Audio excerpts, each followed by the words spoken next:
Baheri district Bareilly की ओर से व इस आस्था के पावन मंच की ओर से आप सभी लोगों का हार्दिक स्वागत, वंदन, अभिनंदन करता हूं। मित्रों नमस्कार। साथियों, मैं सहयोग चाहूंगा आप सभी लोगों से। जिस शख्स ने मुझे इस आस्था परिवार में शामिल कराया, जिन्होंने मुझे इस लायक बनाया कि मैं आपके सामने अपना परिचय दे सकूं, आपसे कुछ कह सकूं, मैं सहयोग चाहूंगा मेरे बिजनेस गुरु परम आदरणीय, जो कि आज की मीटिंग के चीफ गेस्ट हैं, मिस्टर कृष्ण पाल मौर्य जी के सम्मान में एक बार दिल की गहराइयों से जोरदार तालियां हो जाएं। साथियों, जोरदार तालियां। सहयोग के लिए धन्यवाद। साथियों, इसी तरह हमारे बहुत सारे लीडर सहयोगी सभी बता करके गए, और मैं आप लोगों से भी कहना चाहूंगा, और विशेष मैं एक बात जरूर कहना चाहूंगा, मेरे जो जितने भाई इधर बैठे हैं इनके लीडर कौन है मैं जानना चाहता हूं। के पास इतनी बड़ी संपत्ति नहीं है कि उसकी जिंदगी में जो उसको छोटा सा वक्त मिला है, वो वक्त बर्बाद करने के बाद और अपनी संपत्ति को बिगाड़ने के बाद वो व्यक्ति सोचे कि मैं ये वक्त वापस ले आऊंगा। इतना अमीर कोई पैदा नहीं हुआ इस दुनिया में। हाँ, एक बात जरूर कह सकता हूं, अगर आपको समझ आ जाए और आपको लगे कि यार मेरी जिंदगी मेरे हाथ से जा चुकी है, जो छोटा सा समय आपके पास बचा है, आप उस छोटे से समय में, इतना गरीब भी इस दुनिया में कोई पैदा नहीं हुआ कि वो चाहे कि मैं यार आगे का अपना जीवन बदलना चाहता हूं, तो निश्चित बदल सकता है। और एक बात मैं आप लोगों से और कहना चाहूंगा, जो वक्त की कदर नहीं करते, वक्त को बर्बाद करने वालों के लिए वक्त स्वयं बर्बाद कर देता है। वक्त को बर्बाद करने वालों के लिए वक्त स्वयं बर्बाद कर देता है, और उसकी स्थिति ऐसी हो जाती है, वो खुद हालात बदलने की तो बात छोड़िए, खुद को फिर हालातों पे ही छोड़ देता है। वक्त बर्बाद करने वालों को वक्त बर्बाद करके छोड़ता है, और वो फिर खुद हालात बदलने की कंडीशन में नहीं रहता। फिर वो कहता है जो खुदा करेगा वही होगा, जो अल्लाह करेगा या फिर जो भगवान करेगा, क्योंकि फिर उसको स्वयं छोड़ना पड़ता है हालातों पर। तो आप ऐसा कोई काम मत करिए। आपका जीवन है, आप इंसान के रूप में उस ईश्वर ने, मालिक ने, भगवान ने 84 लाख योनियों में से आपको इंसान बना करके भेजा इस दुनिया पर। आप एक इंसानियत का परिचय दीजिए। आप इंसान हैं, हम लोग इंसान हैं।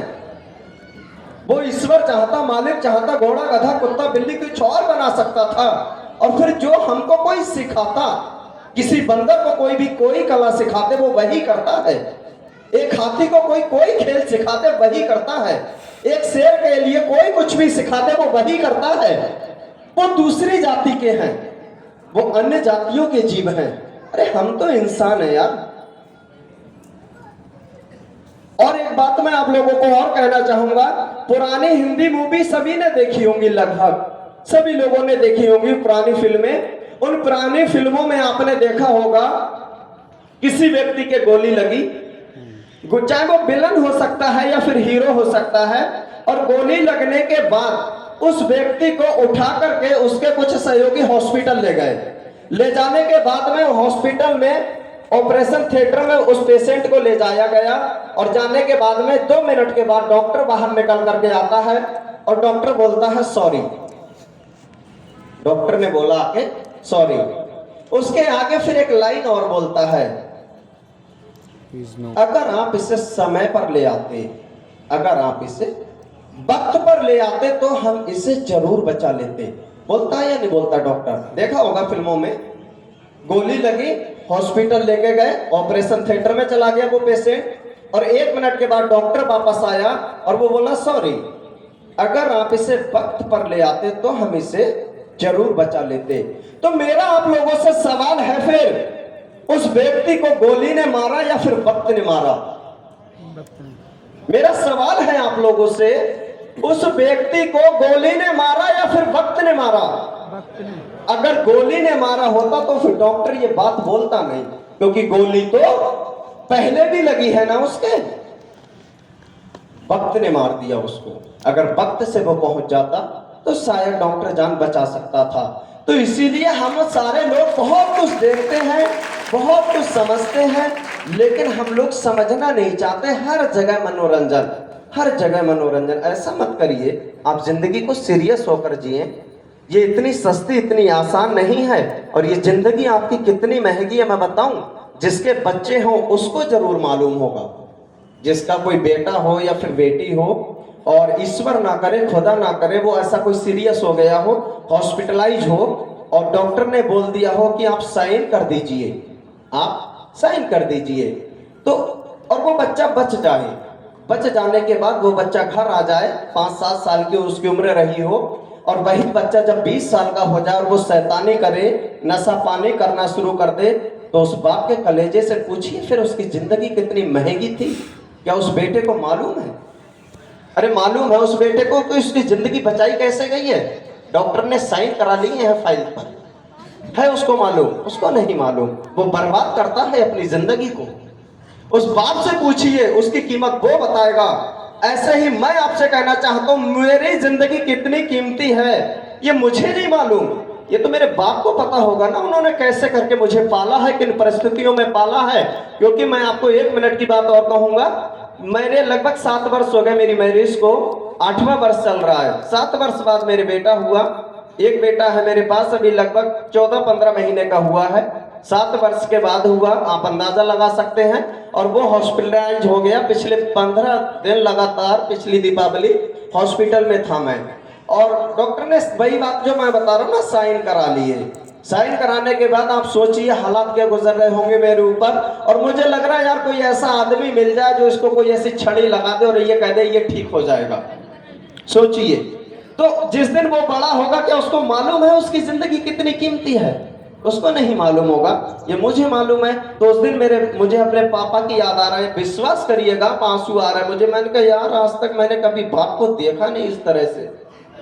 आज मुझे होश आया कि जब मैं बाप बना, और यार ये जिंदगी कितनी कीमती है। विश्वास करिएगा मेरी आंखों से आंसू आ गए और वो पूरा मंजर आया मेरी आंखों के सामने कि यार मेरे बाप ने भी मुझे इसी तरह पाला होगा। तो मेरी प्रार्थना है आप लोगों से, आप थोड़ा सा समझदारी से, एक इंसानियत होने के नाते आप इंसान बन के जिए। ये जिंदगी हमको इतनी सस्ती नहीं मिली, बहुत बेशकीमती है। उस ईश्वर का भी हम शुक्रगुजार करें, और उससे पहले उन माँ बाप का जिनकी ऐसी सोच रही जो हमें इस दुनिया में लेकर के आए। आप समय को बर्बाद मत करिए, वरना समय आपको बर्बाद करने में वक्त नहीं लगाए। विश्वास करिए, इस आस्था परिवार का जब मुझे प्लान मिला, मिस्टर मेघराज जी, साथियों मेरा आप लोगों से यही कहना है, इसी आस्था परिवार का प्लान मुझे भी मिला। आप शांति व्यवस्था को बना करके रखें, आप हलचल ना करें। और अगर मेरी बातों में आपको थोड़ी सी भी अगर सच्चाई लगी हो तो आज से आप एक संकल्प ले लें, एक नियम ले लें, आप वक्त को यूं ही बर्बाद मत करिए। अपने माँ बाप का सम्मान करिए। आप जहां भी जाएं वहां की जो मर्यादा है उस मर्यादा में रहकर आप इंसानियत का परिचय देते हुए आप वहां की सभा के संबोधन को सुने। यदि आपके पास इतनी नॉलेज है कि आप संबोधन दे सकें तो फिर आप लोगों को संबोधित करें और उस व्यवस्था को बनाने में सहयोग करें, ना कि उसको भंग करें। इस आस्था परिवार का प्लान मुझे मिला और सिस्टम अच्छा लगा, सभी को अच्छा लगता है। मैंने भी इस आस्था परिवार को ज्वाइन कर लिया और ज्वाइन करने के बाद जब मैंने सिस्टम में चलना शुरू किया तो तमाम लोगों ने मेरी तमाम मजाकें बनाई, बहुत सारे लोगों की बनाई।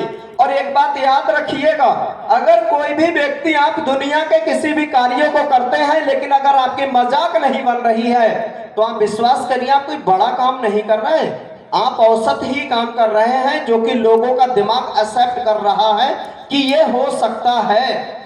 अगर आपकी मजाक तभी बनेगी जब आप कोई बड़ा काम करेंगे, और जब आप बड़ा काम करेंगे तो फिर लोग आपकी मजाक बनाएंगे।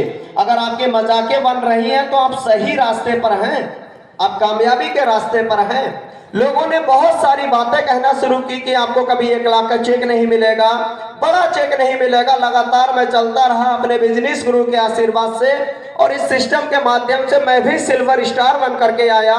सिल्वर स्टार बन करके जब मैं आया, मैंने वही चेक अपने उन लोगों को दिखाया जो शुरू में मेरी मजाक बनाते थे। उन लोगों ने कहा कि ये चेक आपको मिल गया लेकिन आपके लोगों को नहीं मिलेगा। वही बात मैंने सीनियर साहब को समझाई, उन्हें बताई, उन्होंने मुझे समझा दिया। एक डॉक्टर की कहानी की तरह कि जैसे डॉक्टर होता है उससे हम दवा लेकर के आते हैं, डॉक्टर चाहे हमारा पढ़ा लिखा हो अनपढ़ हो, उसने जो परहेज बता दिए वही मानते हैं।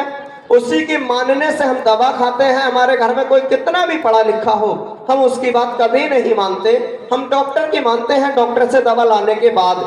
ऐसे ही मेरे सीनियर ने मुझे समझा दिया, इस काम का आपका डॉक्टर मैं हूं, आप मेरी बात को मान लेंगे तो निश्चित आपकी बीमारी, जो गरीबी रूपी बीमारी है, वो दूर हो जाएगी।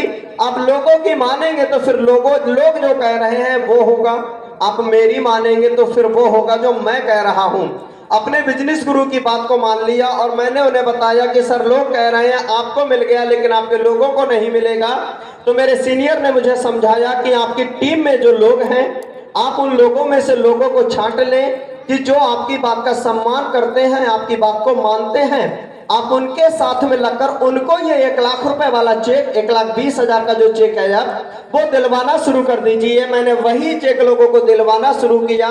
इस आस्था परिवार के माध्यम से मैं गोल्डन स्टार बन करके आया, जो कि आज के हमारे एक नहीं दो मैन हीरो हैं। मैं सहयोग चाहूंगा हमारे सभी जो आज के मैन हीरो हैं, सभी के सम्मान में एक बार जोरदार तालियां हो जाए साथियों।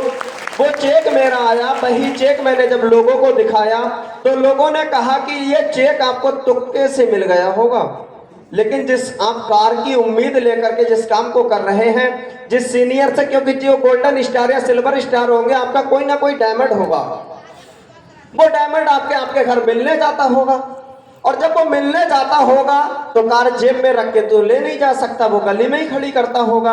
और जब गली में खड़ी करता होगा तो उस समय तो आपके अगल बगल के मोहल्ले वाले नहीं कहते होंगे, लेकिन उसके जाने के बाद तब कहते होंगे वो लोग, बोले बेटा ये कार तुमको ना मिलेगी जिसके तुम चक्कर में पड़े हो। हमसे भी लोग यही कहते थे, बोले वो कार के चक्कर में पड़े हो जिससे तुम्हारे सीनियर साहब आते, वो तो वो पहले लगते हैं उनको मिलती है, बाद वालों को नहीं मिलती वो कार। कोई बात नहीं, मैंने अपने बिजनेस गुरु से पूछा कि सर मेरा ये सफर कार में कैसे तय होगा। उन्होंने मुझे बताया कि जो आपको 2 लाख रुपए का चेक मिला है, आप अपनी टीम में वही 2 लाख रुपए का चेक लोगों को दिलवाना शुरू कर दीजिए। वही काम पे मैं लग गया, लोगों को मैंने गोल्डन स्टार बनाना शुरू किया। और यूं कहूं मैंने नहीं, उनकी सोच मेरा दिशा निर्देश, बस इतना सा अंतर है। उनको अभी मन था और मेरा सहयोग था, क्योंकि अगर कोई ना चाहे तो मैं फिर कोई नहीं हो सकता बनाने वाला। कोई भी व्यक्ति किसी को नहीं बना सकता, उसकी अपनी सोच रहती है और सामने वाले का प्रयास रहता है। दोनों का परस्पर तालमेल मिला, लोग मेरी टीम से गोल्डन बन करके आने शुरू हो गए। और इस आस्था परिवार के माध्यम से 2 अक्टूबर 2022 के लिए जिस सफर को मैंने एक पुरानी मोटरसाइकिल 12,000 की पुरानी मोटरसाइकिल से जिस सफर की मैंने शुरुआत की थी, वो सफर अपने बिजनेस गुरु के आशीर्वाद से 8 लाख रुपए की टॉप मॉडल वैगनार गाड़ी की चाबी मुझे 2 अक्टूबर 2022 के लिए मंडनपुर में किंग रिसोर्ट है, मेन रोड पर ही, वहां पर मुझे कार की चाबी दी गई। वही चाबी कार की लेकर के, उस समय चलानी नहीं आती थी, साथ में मेरे एक लड़का रहता था मेरी टीम का ही, उसने मुझे कार चलाना सिखाया। उनको ले जाकर के मैंने लोगों को कुछ को मिठाई खिलाई। वो लोगों ने कहना शुरू किया, बोले तुमको मिल गई कार, तुमने कितने लोगों को दिलवा दी, तुम कार में चल रहे हो तो क्या कितनों को पैदल कर दिया। मैंने कहा चिंता मत करिए, आप बस धीरज बना करके रखिए। और आज यकीन मानिए, अपने बिजनेस गुरु के आशीर्वाद से और इस आस्था परिवार के मंच के माध्यम से धीरे धीरे काफिला बनने जा रहा है। गिनती छोड़ दीजिए, आज इस समय मौजूदगी में 3 लोग मेरे साथ इस आस्था परिवार से कार अचीवर हैं। आगे और एक लिस्ट जारी है जिनमें तमाम लोगों के नाम हैं।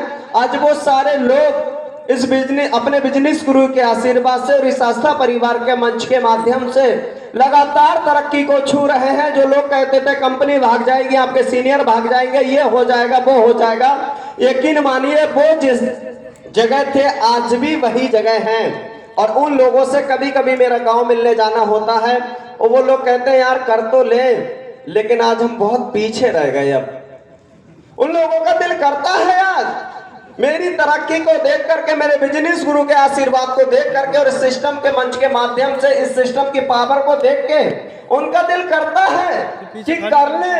तो मैं उनसे कहता हूँ भैया टीम में लग जाओ। बोले यार टीम में नहीं, तुम मदद करो, मैं प्रभु क्षमा चाहता हूँ आपसे। जिन लोगों ने मेरा पहले शुरुआत में विश्वास किया था, मेरा वक्त तो उन्हीं के लिए है। तो आप लोग मजबूती से खड़े रहिए सिस्टम के साथ। ये आपकी अपनी क्षमता के ऊपर निर्भर करता है कि आप लोगों के लिए उदाहरण बन जाएंगे या फिर लोग आपके लिए उदाहरण बन जाएंगे। ये आपकी ताकत बताएगी।